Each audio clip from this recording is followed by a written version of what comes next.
जय Hind friends, greetings of the day, दिन का नमस्कार। देखिए माय डियर फ्रेंड्स, आज लोकसभा के प्रथम फेज का चुनाव होने जा रहा है। मैं राजस्थान के जयपुर जिले से बोल रहा हूं और हमारे यहाँ जयपुर जिले में प्रथम फेज का आज 19 अप्रैल को चुनाव होने जा रहा है। तो सभी से मैं ये अनुरोध करूंगा, जो 18 साल के हो गए हो या 18 साल से ऊपर को, वो अपना वोट जरूर दे, क्योंकि वोट देना अपना अधिकार है और वोट देकर अपन इस अधिकार का सदुपयोग कर सकते हैं। आपको लगता है जो भी आपके मन में इच्छा हो उसके अनुसार देश और देश के विकास को सोचते हुए जिस भी पार्टी विशेष को आप चयन करें, सिलेक्ट करें, जरूर फेयर करें और वोट देना नहीं भूलें। इसी के साथ हम आज की क्लास की शुरुआत करने जा रहे हैं। आज दोस्तों हम चालू करने जा रहे हैं past indefinite simple negative sentence. देखिए, इंडेफिनिट को सिंपल भी बोलते हैं, तो पास्ट इंडेफिनिट नेगेटिव सेंटेंस, और आपको मैंने कल पढ़ाया था पास्ट इंडेफिनिट एफर्मेटिव सेंटेंस। दोस्तों, जो बच्चे कल की क्लास नहीं देख पाए थे किसी भी कारण से, प्लीज वो कल की क्लास जरूर देखें और कोई डाउट हो तो मुझे कमेंट करें। मैं मेरे लेवल पर, मेरे स्तर पर पूरी कोशिश करूंगा आपको सभी प्रकार के डाउट्स क्लियर करने की। इसी के साथ दोस्तों मैं आज की क्लास चालू करने जा रहा हूं। इसमें देखिए आइडेंटिटी। माय डियर फ्रेंड्स, सभी व्यक्ति हो, चाहे से महिला हो, चाहे से देश हो, चाहे से शासन हो, चाहे से राजा हो, हर व्यक्ति की अपनी एक आइडेंटिटी होती है। मैं आपको एक आइडेंटिटी करके बता देता हूं। जैसे मोदी जी भाषण दे देते हैं तो भाषण की उनकी आइडेंटिटी है। मेरे प्यारे भाई और बहनों, तो वो उनकी आइडेंटिटी है। इसी प्रकार से इस सेंटेंस की आइडेंटिटी मैं आपको बताता हूं। इस सेंटेंस की आइडेंटिटी में आपको पता है, एंड ऑफ द सेंटेंसेज, वाक्यों के अंत में ता था ती थी ते थे ला ली की दी आई विद नॉट। मतलब इसमें सीधी सी बात यह है, वाक्य कंप्लीट होना पाया जाता है, लेकिन यह कंपलसरी नहीं है कि ती थी आए या ते थे आए। मैंने खाना खा लिया, या आ गया। दीदी गांव से आ गई, ई आ गई। तो ये सभी क्या है, पास्ट के हैं। और दूसरा, इसके अंदर देखो, अपन नेगेटिव सेंस की बात करेंगे तो ऐसा कोई सेंटेंस नहीं होता जिसके अंदर नेगेटिव नहीं आए। अगर नेगेटिव नहीं का यूज हो तो वो नेगेटिव सेंस का ही सेंटेंस उसमें बनेगा। मतलब यह है, मैंने खाना नहीं खाया, तो नहीं क्या आया इसके अंदर, नेगेटिव सेंस। अब अपन आज का इसका जो स्ट्रक्चर है, इसकी जो संरचना है, इसका जो रूल है, इसका जो नियम है, माय डियर फ्रेंड, अपन उसको देखते हैं। कहां पे सब्जेक्ट आता है, कहां पे हेल्पिंग वर्ब आती है, कहां पे मेन वर्ब आती है, और कहां पे मेन वर्ब के बाद में ऑब्जेक्ट पार्ट आता है, और ऑब्जेक्ट पार्ट के आने के बाद में हम कहां पे फुल स्टॉप लगाते हैं। देखिए, अगर मैं कहूं राम खाना खाता है, तो मैं इसको उल्टा बोल दूं खाना राम खाता है, तो ये जो सेंटेंसेज है ये जंबल वर्ड हो जाएंगे, मिले हुए हो जाएंगे। अब मैं कहूं पर्दा राम ने लगाया, अब मैं कहूं लगाया पर्दा या लगाया राम पर्दा, तो ये सेंटेंस बन रहा है क्या? नहीं बन रहा ना। तो इस सेंटेंस को अगर point wise point, step by step, CD wise CD, नियम वाइज नियम अगर अपन पुट करेंगे तो ये वाक्य बन जाएगा। इसी को हिंदी में संरचना नियम बोलते हैं और इंग्लिश में बोलते हैं स्ट्रक्चर या रूल। तो हर व्यक्ति का, हर संस्था का अपना एक रूल होता है। जैसे स्कूल का रूल होता है कि सुबह 7:30 बजे खुलना और 1:30 पे ऑफ होना, टीचर समय पे आना, बच्चे समय पे आना, स्कूल यूनिफॉर्म में जाना, ये उनका एक रूल हो गया। ट्रांसपोर्ट फैसिलिटी होना, और इसी के प्रकार इसका भी एक रूल है। इस रूल के अंदर क्या होता है, सब्जेक्ट पहले आता है। सब्जेक्ट मैंने पहले भी आपको बता चुका है, अर्लियर जो मेरी क्लासेज हो चुकी है मैंने उनमें आपको अच्छे से बताया है कि सब्जेक्ट उसको बोलते हैं जो कार्य को करता है।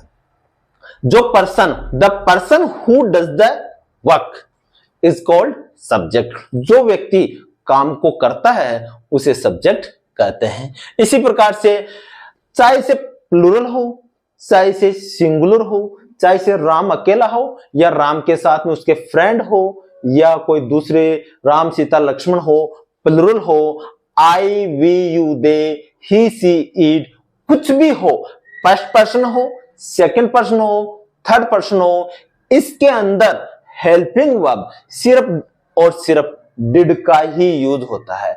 देखिए, ये सभी सेंटेंसों में सबसे इजी सेंटेंस है, क्योंकि इसमें अपन को कोई फिल्टर या कोई सिलेक्ट नहीं करना पड़ता है। जैसे अदर सेंटेंसेस में तो अपन को इजार में से सिलेक्ट करना पड़ता था, हैज में से सिलेक्ट करना पड़ता था, लेकिन इसके अंदर हमें सिर्फ और सिर्फ आंखें बंद करके या अपने दिमाग के सबकॉन्शियस माइंड को यूज में लेते हुए डिड ही लगाना है। सबसे पहले आप लगाएंगे डिड, उसके बाद में आप पुट करेंगे, सबसे पहले आप लगाएंगे सब्जेक्ट, उसके बाद में आप पुट करेंगे did, then not, after that main verb की फर्स्ट फॉर्म। मैन वर्ब जानते हो, मैंने बोला आना, आना को क्या कहते हैं कम, मैंने बोला खाना, खाने को कहते हैं ईट, मैंने बोला जाना, जानने को बोलते हैं गो, मैंने बोला बोलना, बोलने को कहते हैं स्पीक। जो बेटा जो स्पेलिंग्स, जो वर्ड मीनिंग्स जो मैं आपको बता रहा हूं, यही मेन वर्ब होती है। इसके 5 फॉर्मेट्स होते हैं, मैंने अलग अलग वीडियोज में अलग अलग तरीके से बताए हैं, और आगे और भी इनके सेपरेट वीडियो में बना दूंगा, जिसको आप डिटेल्ड के अंदर अच्छे से उसका रिवीजन करना और रिहर्सल करोगे, सीख जाओगे, क्योंकि बूंद बूंद करते करते घड़ा भर जाता है। ठीक है, इसके बाद में ऑब्जेक्ट पार्ट होता है। ऑब्जेक्ट पार्ट आपको पता है, subject, helping verb, main verb के बाद में जो भी पार्टीशन, जो भी सेंटेंस में कुछ बचता हो, वो ऑब्जेक्ट पार्ट ही कहलाता है। और उसके बाद में माय डियर फ्रेंड्स, कुछ बच्चे या कुछ मेरे छोटे भाई और बहन जो है, वो फुल स्टॉप लगाना भूल जाते हैं। उनके दिमाग में आ जाता है कि पूरा तो लिख दिया, लेकिन वैसे तो चल सकता है, लेकिन अकॉर्डिंग ग्रामर, व्याकरण के अनुसार वो रॉन्ग होता है, तो आपको फुल स्टॉप लगाना जरूरी होता है। जैसे हिंदी के कोई सेंटेंस कंप्लीट हो जाता है तो उसमें पूर्ण विराम आता है, इसी प्रकार इंग्लिश के अंदर आपको फुल स्टॉप लगाना बहुत जरूरी होता है। जो डॉट होता है, डॉट को या फुल स्टॉप को इंग्लिश में इक्वल होता है। सो let's start first example today. अगर समझ में आ रहा तो प्लीज शेयर करें और लाइक करें और सब्सक्राइब करें, और जो भी ऑडियंस देख रहे हैं अगर उम्र में मेरे से बड़े हो तो मुझे आशीर्वाद दें, और जो बच्चे छोटे हो वो अपने माता पिता को जरूर बोले कि हमारे कोचिंग वाले सर के लिए प्रे करें गॉड से, और उनको आशीर्वाद दें, ताकि सर का चैनल ग्रो हो और मैं अच्छे से अच्छा आपको कंटेंट उपलब्ध कराऊंगा। और मैं ईश्वर से आराधना करूंगा आप अपने जीवन में सुख, शांति, प्यार, प्रेम, माता पिता का सम्मान, और तो और एक अफसर जैसी नौकरी आपको मिले, खुद का बिजनेस सेटअप करे, प्रोफेशनल लाइफ आपकी बहुत अच्छी हो। मैं ईश्वर से आराधना करता हूं, हे ईश्वर, सभी मेरे ऑडियंस है बहुत जीवन में आगे जाए और जीवन की ऊंचाइयों को छुए। सभी अब्दुल कलाम, बाबा साहेब अम्बेडकर, विवेकानंद स्वामी की तरह महान व्यक्तित्व में अपना जीवन बदले और जीवन में आगे बढ़े। अपना पहला जो आज का एग्जाम्पल है, तुम जल्दी नहीं सोए। माय डियर फ्रेंड्स, तुम सब्जेक्ट हो गया और सोने को कहते हैं मेन वर्ब, सोने को कहते हैं मेन वर्ब, और यहां पे नहीं का हो गया नोट। तो अपन को पता चल गया, देखो ये आप आइडेंटिटी देखिए, या ये में से कोई आ गया, ये आ गया, तो आपको लग रहा होगा ये सेंटेंस बन रहा है। अगर ये आइडेंटिटी आपको कैच हो गई, ये आइडेंटिटी आपके पकड़ में आ गई, ये आइडेंटिटी आपके समझ में आ गई, तो आपको कुछ नहीं करना, इस आइडेंटिटी का ये रूल इसमें लगा देना है। अब इस रूल में सबसे पहले आपको लगाना सब्जेक्ट, तो तुमको क्या कहते हैं यू के बाद में आपको लगाना हेल्पिंग वर्ब, क्या बेटा डिड। उसके बाद में आपको पता है नोट आया तो नोट, नहीं आया तो नोट, आफ्टर दैट स्लीप, और जल्दी को कहते हैं अर्ली। तो इसके 2 तरीके हैं, you did not sleep early, एक तो ये, और इसको आप ये भी कर सकते हैं you did not go to bed early. दोनों ही सही है, दोनों ही करेक्ट है, घबराने की जरूरत नहीं है। मेरे हिंदी भाषी क्षेत्र में, मेरे गांव से जो पिछड़े से पिछड़े तबके के बच्चे हैं, या ग्रामीण क्षेत्र में या शहर में भी कुछ बच्चे ऐसे हैं जिनको एकेडमिक सेशन या एकेडमिक क्वालिफिकेशन का जो लेवल अच्छा नहीं मिलता है, वो बच्चे सेंटेंस रट लेते हैं, जैसे how are you, I am fine, what are you doing, nothing. ये 2-4 सेंटेंस रट लेते हैं, उसके बाद में उनको आगे की इंग्लिश पूछते हैं, या हाउ आर यू को उनको पूछ लेते हैं what's up, how do you do, what is going in your life, तो वो बड़े हेजिटेट हो जाते हैं, क्योंकि उनके रटे रटवाए वर्ड्स का रिप्लाई तो वो दे देते हैं। लेकिन माय डियर फ्रेंड्स, मेरे प्यारे बच्चों, सभी का सेंस सेम होता है, घबराने की जरूरत नहीं है। इसलिए कहता हूं चीजों को रटो मत, आप चीजों को समझने की कोशिश कीजिए, जैसी चीजें होगी वैसा ही काम होगा। अब मुझे बताइए, मैं पानी पीता हूं, मैं पानी से कपड़े धोता हूं, मैं पानी से आटा गूंथता हूं, मैं पानी से सब्जी बनाता हूं, क्या आया? पानी। पानी से कितने यूज हो गए? 4 हो गए ना। पानी से बहुत सारा भी यूज हो सकता है, लेकिन 4 तो कम से कम मैंने आपको एग्जांपल में बताया। वैसे ही जो इंग्लिश अपन बनाते हैं, एक ही वर्ड्स के अलग अलग सेंस में सेम वर्ड और अलग अलग सेंस भी निकल सकते हैं, तो घबराने की जरूरत नहीं है। जैसी आए वैसी बोले, सोचे इंग्लिश में, बोले इंग्लिश में, लिखे इंग्लिश में, फिर देखो सुंदर सर का जादू। ये सुंदर सर की गारंटी है, आप इंग्लिश सीख के रहोगे। चलो पहला एग्जांपल आज का लेते हैं। तुमको कहते हैं यू, तुमको कहते हैं यू, और यू के साथ क्या आ रहा है? हमेशा सभी सब्जेक्ट के साथ डिड आएगा, तो यू डिड, इसमें आ गया नॉट। अब देखो, सोना स्लिप कर दो, या you did not go to bed early. ये प्रोफेशनल इंग्लिश के अंदर ये चल रहा है, और आप चाहो तो इसको ये भी लिख सकते हो, you did not sleep early. दोनों का मतलब सेम है, both are same sentence, both are same sense. Okay next, उसने पुस्तकालय में पढ़ाई नहीं की। अब देखो उसने, अगर लड़की है तो सी, और लड़का है तो ही। अब मैं आपको कर लेता हूं, चलो मैं गर्ल मान लेता हूं, सी और did not study, she did not study in the library.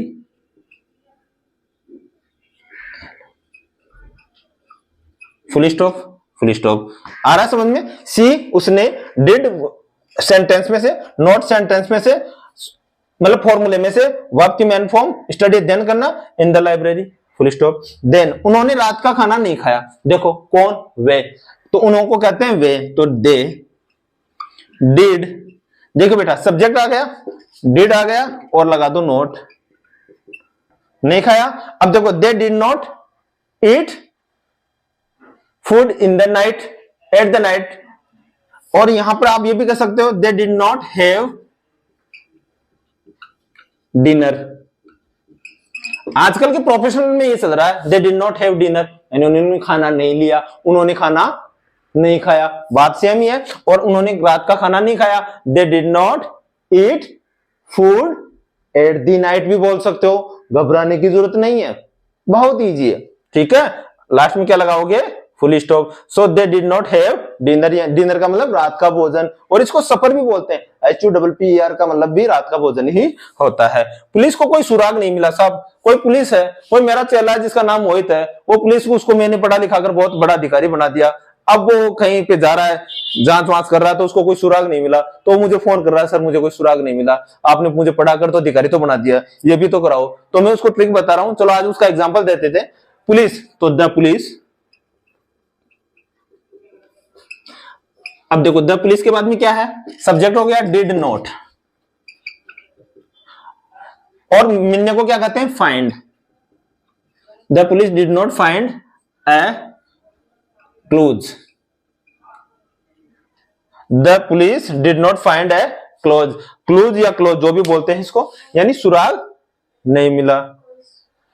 The police did not find a कोई, the police did not find any close. Any, देखो बेटा एनी है इसमें, कोई, CLAUSE, फुल स्टॉप। ओके, मैंने पहले एक की लिख दी थी, पुलिस को कोई सुराग नहीं मिला, हालांकि वो चल जाता है, लेकिन ये एनी लगा दोगे तो it will be clear and authentic data. The police did not find any clues. अब देखो, तुमने फल नहीं खाए, तुमने, यू डिड नॉट ईट, फल को क्या कहते हैं? फ्रूट, तो you did not eat FRUIT, full stop. Ram Shyam school नहीं गया। अब my dear student, you tell me Ram and Shyam. Subject plus did plus not plus V1 plus object. I hope you understand. Ram and Shyam did not V1 go to school object. दादाजी ने पतंग नहीं उड़ाई, तो क्या लिखोगे? Grandfather did not. देखो grandfather subject हो गया, डिड लगा दो, नॉट लगा दो, उड़ाने को क्या कहते हैं? Fly. Grandfather did not fly, और क्या उड़ाई? ए काइट, फुल स्टॉप। उन्होंने गरीबों की सहायता नहीं की। कौन? वे। वे को कहते हैं दे। दे के साथ दे डिड नॉट। देखो बेटा, उन्होंने सब्जेक्ट, डिड फॉर्मूले में से, नॉट फॉर्मूले में से सहायता करने को कहते हैं help. They did not help the poor. Full stop. I hope you understand. अगर समझ में आ रहा तो प्लीज चैनल को अपने फ्रेंड सर्किल में शेयर करें, लाइक करें और सब्सक्राइब जरूर करें, ताकि मुझे इससे एनर्जी और मोटिवेशन मिले और मैं आपको अच्छे से अच्छा कंटेंट देता रहूं। एक बार देखो, तुम जल्दी नहीं सोए, you did not go to bed early. उसने पुस्तकालय में पढ़ाई नहीं की, she did not study in the library. उन्होंने रात का खाना नहीं खाया, they did not have dinner. Police को कोई सुराग नहीं मिला, the police did not find any clues. तुमने फल नहीं खाया, you did not eat fruit. Ram में श्याम स्कूल नहीं गया, Ram and Shyam did not go to school. दादाजी ने पतंग नहीं उड़ाई, grandfather did not fly A kite. उन्होंने गरीबों की सहायता नहीं की, दे did not help the poor. अब देखो, आपको क्या करना है, यहां पे सब्जेक्ट चेंज करना है। दादाजी की जगह लगा दो चाचा जी ने खाना नहीं खाया, तो चाचा जी डिड नॉट ईट फूड। चाचा जी की जगह लगा दो नाना जी ने खाना नहीं खाया, तो maternal grandfather did not eat food. और यहाँ पे लगा दो राम और श्याम की जगह आप लगा दो मम्मी और पापा लगा दो। मम्मी पापा मार्केट नहीं गए, तो mummy and papa did not go to market. कुछ भी नहीं है बेटा, क्योंकि पीछे का सारा सेम है, आगे का सब्जेक्ट चेंज कर दो। और इसमें तो ऐसा भी नहीं है कि आपको सिंगुलर के अनुसार या प्लूरल के अनुसार ऐसा कुछ लगाना है। सब चीजों को समझो। आप अपने घर में मम्मी खाना देती है तो मम्मी को ये बोलो, आपकी मम्मी इंग्लिश नहीं समझती है तो आप अपने लिए बोलो, mummy please give me a chapati, mummy मुझे खाना दे दो। आपके लिए बोलो, मम्मी प्लीज गिव मी अ चपाती, आपके लिए हो गया। और मम्मी के लिए साथ के साथ बोल दो, मम्मी प्लीज मुझे चपाती दे दो, मुझे एक रोटी और चाहिए, mummy I want one more chapati please. और मम्मी को बोल दो, मम्मी एक रोटी और डाल दो। क्या जा रहा है, कोई पैसे थोड़ी लग रहे हैं, ऐसे ही सीखोगे। करत करत अभ्यास के जड़मती होत सुजान, रसरी आवत जावत और सरवट पड़े निशान। माय डियर फ्रेंड्स, जब रस्सी इतनी लचीली होती है और जब वो पनिहारी, आज के 100 साल 50 साल पहले जब लाइट नहीं हुआ करती थी और बैलगाड़ियों से लोग पानी निकाला करते थे, तो वो रस्सी से पत्थर में कुएं के अंदर रस्सी डालते थे और उससे खींच खींच कर वो पानी लाते थे। तो वो रस्सी से सरवट, जो सरवट का मतलब होता है एक पत्थर, पत्थर इतना मजबूत सॉलिड एक ऑब्जेक्ट होता है, उसके ऊपर निशान पड़ जाते थे। तो ये तो चीज है। आप रात को सो भी रहे तो अपने आप को कहो आई एम स्लीपिंग। आप अगर सपने देख रहे हो तो आई एम लुकिंग ड्रीम्स। आप अपने आप को कहिए। आपने क्या पढ़ा, what is the area of rectangle, आयत का क्षेत्रफल कौन कह रहा है। आप टाइप कर रहे होते ASDF LKGH, अपने चेस्ट को कीबोर्ड बनाइए, अपने सपनों की उड़ान को पंख दो। देखो ये जीवन आपका है, जीना है तो आपको है, नहीं जीना है तो भी आपको है, कोई किसी को नहीं कहेगा। पड़ोस की आंटी तो वही कहेगी, ए बेटा जबरू या जा 10 रुपए का ये लिया, और वो दुकान से लाके दे देगा तो वही बोलेगी जबरू बेटा बहुत अच्छा है। लेकिन पास में जब मम्मी के पास में जाओगी तो मम्मी ऐसे नहीं बोलेगी, मम्मी यही बोलेगी अरे नालायक कहां गया था। मम्मी आपको डांट के बोलेगी। क्यों बोलेगी, क्योंकि मम्मी को पता है मैं इसको डांट के बोलूंगी तो इसका भविष्य मजबूत होगा और आगे जाएगा। तो बेटा ये जो पड़ोस की अंकल आंटियां हैं उनके चक्करों में मत आओ। आपके माता पिता के अलावा आपको अगर इस जीवन में कोई अच्छा व्यक्ति मिल जाए तो आप बहुत भाग्यशाली हो। इसलिए कहता हूं अपनी स्टडी से प्यार कीजिए और सकारात्मक सोचते हुए, निरंतरता कायम रखते हुए, अपने सपने की उड़ान को भरते हुए उसको पंख दो। रोज उड़ो, रोज उड़ो, इतना ऊंचा उड़ो, इतना ऊंचा उड़ो कि एक दिन पूरी दुनिया आपको दिखाई दे। बेटा अपने सपनों की उड़ान को पंख दो, कभी कमजोर मत होने दो। चाहे से आपको कुछ भी करना पड़े, झाड़ू लगाना पड़े लगाइए, पोछा लगाना पड़े लगाइए, मेहनत से पीछे मत हटो, माता पिता का दिल मत दुखाओ कभी। इसी की शुरुआत के साथ में एक बार फिर मेरी फेवरेट स्टूडेंट गुडा, you are welcome please. Thank you sir. Okay, how are you? I am great. So let's start without delay. मैंने खाना खा लिया। I have eaten food. I have eaten food. और I ate food. I ate food. तुम सो गए। You slept. You slept. तुम नहीं सोए। You did not sleep. कुर्सी दे दो, Give me chair. एक गिलास पानी का पिला दो, Get me a glass of water, please. Get me a glass of water please, computer चालू कर दो, Switch on the computer. Switch on the computer please. Computer कौन चलाता है? Who operates the computer? Who operates the computer या who does it operate the computer. Computer. Mummy कहाँ है? Where is mummy? पापा कहाँ है? Where is papa? मेरा नाम मोनल कुमावत है, My name is Monal Kumawat. मैं जयपुर से बिलोंग करती हूँ। I belong to Jaipur. Jaipur को पिंक सिटी भी बोलते हैं।